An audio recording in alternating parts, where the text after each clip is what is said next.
खबरें तो आपने बहुत सी देखी होंगी, ना जाने कैसी कैसी, क्योंकि सुबह से हम आपको बहुत सी खबरें दिखा रहे हैं, पर ये खबर बाकी खबरों से जरा अलग है और आपको एक ऐसी संस्था से मिलाते हैं जो पिछले कई वर्षों से बाराबंकी के दूर दराज के गांव में रोशनी दिखाने की कोशिश कर रही है, विशेष रूप से किशोरियों को आगे बढ़ाने का प्रयास कर रही है। तो आइए इस संस्था से आपको मिलाते हैं और इनके पदाधिकारियों से आपकी मुलाकात कराते हैं और वो क्या कह रहे हैं ये भी सुनाते हैं। तो सुनना चाहेंगे तो आइए सुनते हैं, बैठते हैं और आइए विस्तार पूर्वक जानते हैं। तो मैं उसका उत्तर दे रहा हूँ कि मैं एक डायोसेशन सोशल वर्क सामाजिक संस्था है। मैं विगत के लगभग 24 वर्षों से इस संस्था से जुड़ के समाज के लिए कार्य कर रहा हूँ। किस पद पे इस वक्त चयनित हैं? मैं विशेष रूप से इस समय एनिमेटर एंड सुपरवाइजर के पद पे कार्यरत हूँ और विशेष रूप से जो यहाँ पे आपको देख रहे हैं, ये विकासखंड बंकी के जो 12 गांव हैं उसमें ये संस्था परियोजना सखी के नाम से कार्य कर रही है 12 गांव में, और विशेष रूप से जो किशोरी बहनें हैं हमारी, उनके लिए कार्य कर रही है। उसमें जो बहनें हैं उसमें अलग अलग एक्टिविटी हैं, उनको उद्देश्यों को पूरा करने के लिए, कि जैसे कि जो परियोजना के विशेष रूप से उद्देश्य हैं, वो उद्देश्य हैं कि 2 उद्देश्य हैं परियोजना के। एक तो है कि बाल विवाह की रोकथाम, दूसरा उद्देश्य है कि जेंडर समानता को बढ़ावा देना। जैसा कि हमारे क्षेत्र में ये जो परियोजना के समय संचालित हुई थी, उस समय कुछ गांव हमारे ऐसे हैं, मैं उन गांवों का नाम नहीं लेना चाहता हूँ, वहाँ पे बाल विवाह उस समय हुए थे, लेकिन आज की डेट में अगर हम देखें तो पिछले 1 वर्षों से कोई भी यहाँ पे बाल विवाह नहीं हुआ है।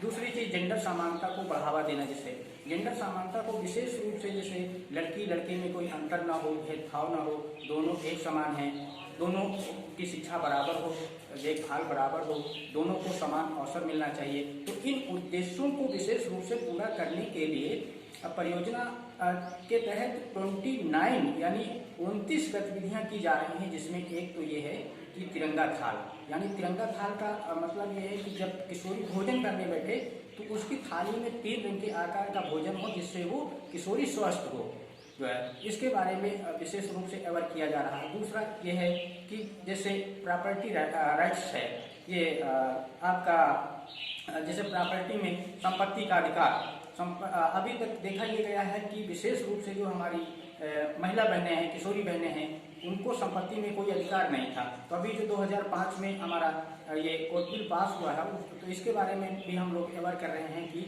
उनको भी संपत्ति में अधिकार मिले, उनके पिता की जो संपत्ति है उसमें अधिकार मिले।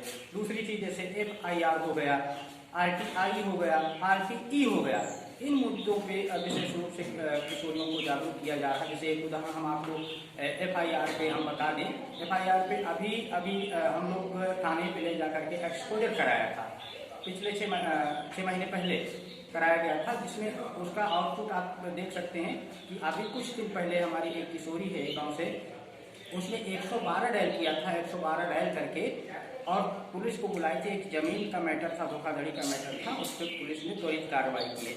इस तरह से अनेक गतिविधियां की जा रही हैं और विशेष रूप से जेंडर समानता को जैसे बढ़ावा देने के लिए, तो जेंडर समानता को बढ़ावा देने के लिए हम लोग जो स्थानीय स्कूल हैं उसमें हम लोग बॉयज़ के साथ में एक एक्टिविटी करते हैं, उसमें जीवन कौशल के बारे में बच्चों को बताते हैं कि किस तरह से अपनी स्किल को डेवलप करें। दूसरी चीज़, अपने व्यवहार को किशोरियों के प्रति किस तरह से अपने नज़रिए को बदलें। इसके साथ साथ में जो बच्चे स्कूल आते हैं, विशेष रूप से स्कूल की जो उपस्थिति है बच्चों की, वो कैसे सुनिश्चित हो, इसके लिए एक हम लोग त्रिकोणीय। आप समाज की ओर से क्या संदेश देना चाहते हैं? समाज की ओर से विशेष रूप से मैं संदेश यही देना चाहूँगा कि हमारे क्षेत्र में जो विशेष रूप से किशोरियां जो हैं वो शिक्षा से वंचित रह जा रही हैं। एक बहुत बड़ा वर्ग है जो शिक्षा से वंचित अभी रह जा रहा है। विशेष रूप से हम ये नहीं कह सकते हैं कि वो शिक्षित नहीं है, लेकिन अगर मान लीजिए कक्षा 5, कक्षा 8 तक जा करके और ड्रॉप आउट हो रहे हैं, तो उसको हम शिक्षा नहीं कह सकते हैं। तो बस मेरा संदेश यही है कि चाहे वो लड़की हो चाहे वो लड़का हो, दोनों की शिक्षा एक समान है और समाज का ये दायित्व बनता है और हमारा भी ये कर्तव्य बनता है कि हम अपने बच्चों को पढ़ाएं, ताकि क्योंकि शिक्षा ही विकास की कुंजी है। अगर बच्चा शिक्षित हो जाएगा तो उसके सारे विकास के दरवाजे खुल जाएंगे। थैंक यू, धन्यवाद। तो संस्था के पदाधिकारियों ने क्या कहा ये तो आपने सुन ही लिया और विस्तार पूर्वक जान गए होंगे कि किस तरह से ये संस्था ग्रामीण क्षेत्रों में कार्य कर रही है। अब इस दौरान हमने संस्था से शिक्षित और शिक्षा ले रहे और साथ ही प्रशिक्षित हो रहे लोगों से बातचीत की। उन्होंने हमसे बातचीत कर क्या कहा ये वो भी सुनाते हैं। मेरा नाम सरिता यादव, किस संस्था से जुड़ी हुई हैं? TSWS। ये क्या है, कौन सी संस्था है? गाय सेशन सोशल वर्क सोसाइटी, ये किशोरियों के लिए चलाई गई संस्था है। इसमें जैसे कि ब्यूटिशियन का कोर्स और सिलाई का कोर्स और कंप्यूटर का कोर्स ये सब आते हैं। और इसमें हम लोगों को पहले ये नहीं पता था कि ये क्या है। ये संस्था जब हमारे गांव में आई तो हम लोगों को ये नहीं पता था कि हमको कैसे रहना, कैसे आगे बढ़ना है, इसमें क्या करना है। तो हमारे गांव में एक भी किशोरी सिलाई में उसको कोई कुछ नहीं पता था। तो ये जब संस्था हमारे गांव में आई तो हम आगे जाके पता किए। फिर उसके बाद में सिलाई के बारे में मुझे पता चला। फिर मैं सिलाई करना शुरू कर दी और अब मैं सिलाई पूरी कर चुकी हूँ।